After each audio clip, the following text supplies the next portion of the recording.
Currently, merong muffler si sir na naka-axle back na.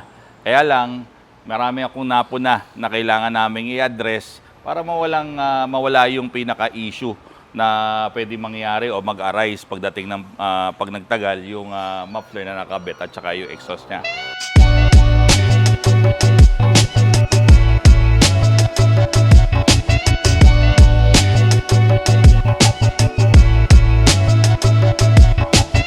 Okay, good morning sa mga followers ng Nitro Plus Garage. Another day, another project dito.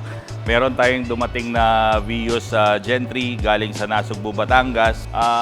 Actually, meron ng muffler si Sir pero upon checking it, meron akong mga nakitang konting kailangan mabago doon sa nakakabit sa kanya.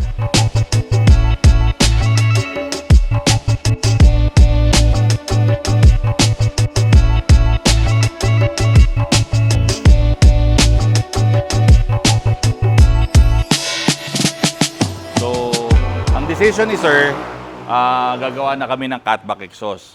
And then, nung una, sabi niya sa akin, Sir, baka pwede niyo munang i-check yung nakalagay sa akin na axle back kung tama ba yung pagkakalagay at saka pagkakamount. Pagka hindi po at may nakita tayong kailangan baguhin, ipapatuloy niya na cutback kasama yung dito sa likod na piping. So, yun nga, upon inspecting it, may nakita ako. So, currently, isa sa mga issues na napansin ko, dikit masyado yung muffler sa body. Pagka kami gumagawa ng alignment ng muffler, especially sa dulo, kailangan merong at least 1 finger gap from the body. Tapos dito sa ilalim, dapat may 1 finger gap. So, isa yun sa mga dapat nating i-address about this. So, alignment issues. Pangalawa, may mga nakita ko na stainless yung ginamit na tubo, kaya lang medyo malaki para sa pipe size na normally na ginagamit ko sa Vios. Sa Vios kasi, max namin na ginagamit is 1.75. Proven na namin yon na ganun lang dapat ang pipe size na ginagamit sa kotse na to. So nakita ko, ang ginamit sa axle back ni Boss, 2 inches. So to make it uniform sa gagawin kong mid pipes, kailangan ko baguhin yung pipe size ng 2 inches.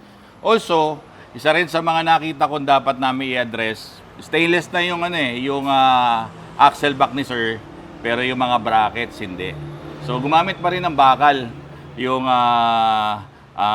gumawa nito. So kailangan kong baguhin kasi pwede magkaroon ng deterioration yung bakal ng mga brackets, and then in the end pwede malaglag ang muffler. So since nga magpapagawa sa akin si Sir at medyo cargo ko na yung sasakyan at mangyayari sa sasakyan at sa exhaust niya, kailangan ko mabago at ma-address lahat ng mga nakikita ko.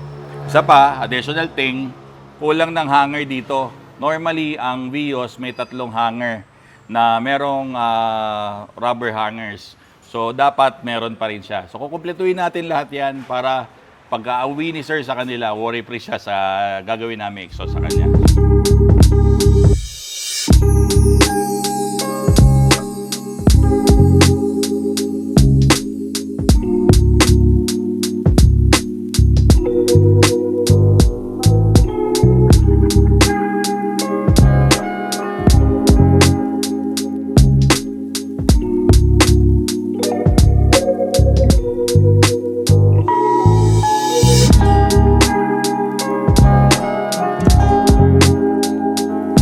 Okay, yung client natin nga pala, medyo nagbago yung isip niya.